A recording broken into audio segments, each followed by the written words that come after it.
خد يا بتاع ده. راح فين؟ طلع كده كل اللي في بطنك ومن غير لبط. ما هذا؟ ثبتني بعصا يا احمق. عسل. طب شوف بقى كده العصا دي بتعمل ايه. يا الهي، ما هذا؟ هذا فرد ايطالي، والان اطلع بقى بكل اللي معاك عشان مش فاضيلك. وماذا وراءك؟ لا مفيش، عيل هتيه كده من امبابه عامل معايا حوار. روح انشر الحريه والديمقراطيه هناك، وبعدين اطلع على الهند اخلص كام حوار كده بالمره. وبعدين انت تحكي معايا. يلا طلع اللي معاك. ألا ترى أن المعركة غير متكافئة يا أمرض؟ أنت تحمل مازورة تظفر بالنار والحديد، وأنا أحمل في جيبي صفيحة يمنية. الكلام ده ما بياكلش معايا، انجز يلا. حسنا، خذ هذه السرة من الدنانير. هات مغفى. وجت عمري أرونا في جتتك. والان ما هذا القرطاس اللي في ايدك؟ هذا شيء لا يفهمه الأغبياء ولا ينتفع به إلا الأذكياء، ولا ينفع لأمثالك. طب هات البتاع ده. هذا على جثتي والمصحف ما تاخده. خذه، لكن أعطني وعد أن تذكر أن ما فيه من علوم العرب ولا تنسبه لنفسك. لا عيب عليك، ده انا هعمل لك منشن في تويتر. طب بس. حسنا، خذ. في إيه يا عم؟ ما تدينيش كتاب ليه؟ يا أحمق، هذه المنظورة تحتوي على 4 طلقات فقط، وأنت أطلقتم جميعا في الهواء. حلو. غبي جدا.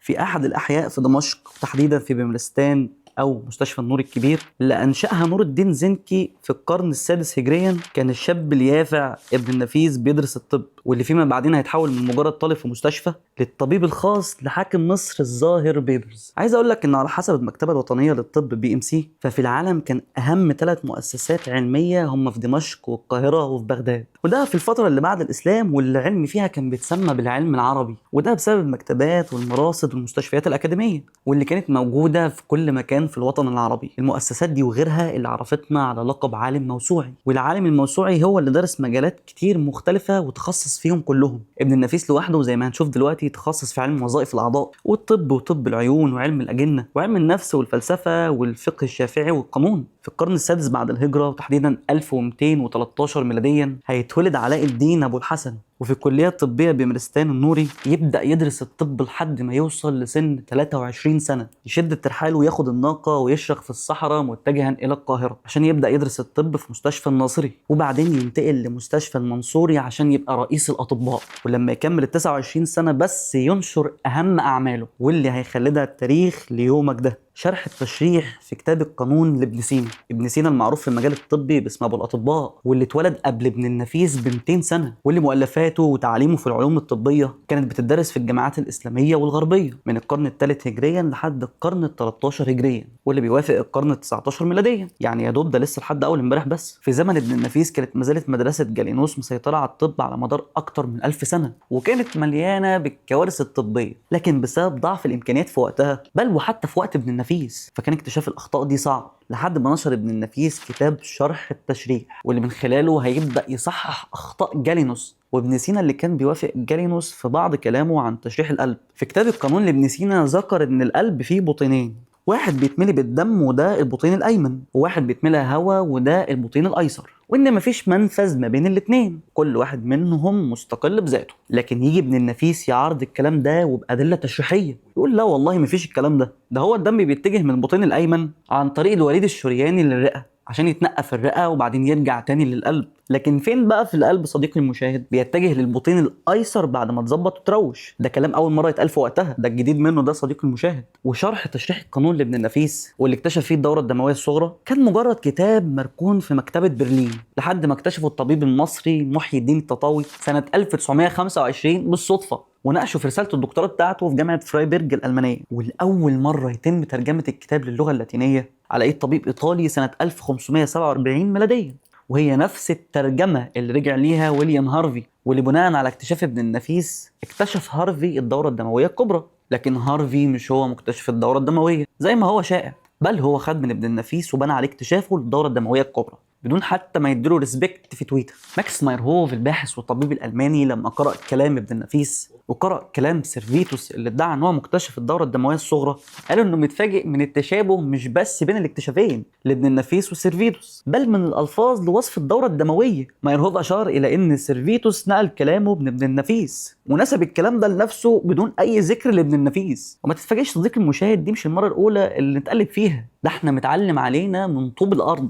عندك على سبيل المثال القانون الاول للحركه بتاع نيوتن، واللي منقول من كتاب الاشارات والتنبيهات لابن سينا، وحتى يا ريته حط عليه شويه اضافات عشان ما حدش ياخد باله. ابن سينا قال لك والله لو الجسم مش متاثر باي قوه خارجيه فهو بيتجه بشكل طبيعي انه يكون في وضعه وفي مكان مستقرين. قام جاي لك نيوتن وقال لك مش ده جسم مش متاثر باي قوه خارجيه، اذا فهو بيتجه بشكل طبيعي انه يكون في وضعه وفي مكان مستقرين. مش محتاج يا جماعه. طب بالنسبه لابن سينا صاحب القانون، يا عم ماشي، ممكن توارد افكار نعديها له. تعالى بقى نبص على فخر الدين الرازي في كتابه المباحث المشرقيه، هنلاقيه بيوضح ان اختلاف حركه الاجسام مرتبط بالقوه المحركه ومش بسبب طبيعه الاجسام نفسها. كلام جميل؟ لا مش جميل. هنلاقي واحد تاني واخد نفس القانون وقال لك تسارع جسم ما بسبب حركته بيتناسب طرديا مع القوى اللي بتؤثر عليه وليست بسبب طبيعه الجسم نفسه. مين بقى ده صديقي المشاهد؟ هو بعينه نيوتن كان عنده طاقه نقش جباره. في نفس كتاب المباحث المشرقيه هنلاقي الرازي بيقول ان اي حاجه تتاثر بقوتين متساويتين هتقف في النص ما بينهم،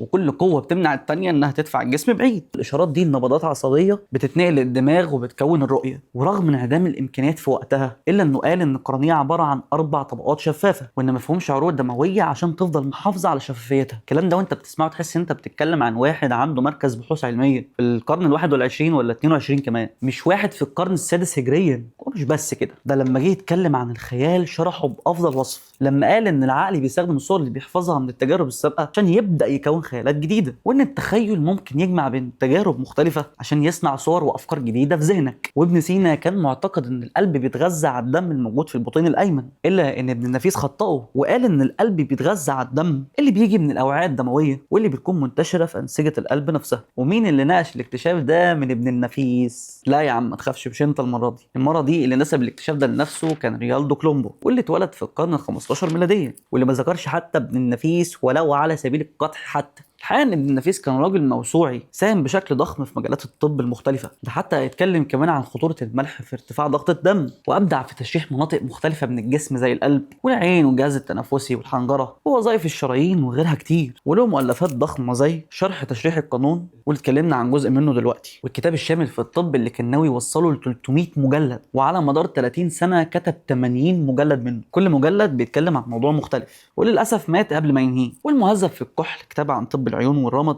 والمختار في التغذيه هو كتاب عن الحميه الغذائيه، وموجز القانون هو عباره عن 5 اجزاء وموجود منه نسخ مترجمه في باريس واكسفورد وفي فرنسا وميونخ والاسكوريال، واول مره يتم ترجمته كانت سنه 1838 في كلكتة في الهند بعنوان المغني في شرح الموجز. وفي المشهد الأخير من حياة ابن النفيس واللي استمر 6 أيام يمرض بمرض شديد جدا، فيبدأ الأطباء من تلاميذه وأصدقائه يعرضوا عليه الخمرة عشان تخفف عنه حدة المرض، فيرد ابن النفيس بالرد اللي هيخلده التاريخ ليومك ده ويقول لا ألقى الله وفي جوفي شيء من الخمر. وفي فجر جمعة 21 ذي القعدة سنة 86 في القرن السادس من الهجرة وتحديدا في القاهرة يرحل عن حياتنا ابن النفيس اللي شغله الطب والعبادة عن نفسه لدرجة انه عاش ومات وما اتجوزش، وكتب وصيته ووهب بيته وماله للبيمرستان الناصري اللي قضى فيها معظم حياته. وده بيبين لك ان حتى النظرية لما كانت مش معروف ان هي في الاصل بتاعته الا ان اثره فضل باقي وممتد، وفيما بعدين عرفنا انها كانت ملكه من البداية. والاهم من ده كله انك لازم تفهم ان اللايك والشير والسبسكرايب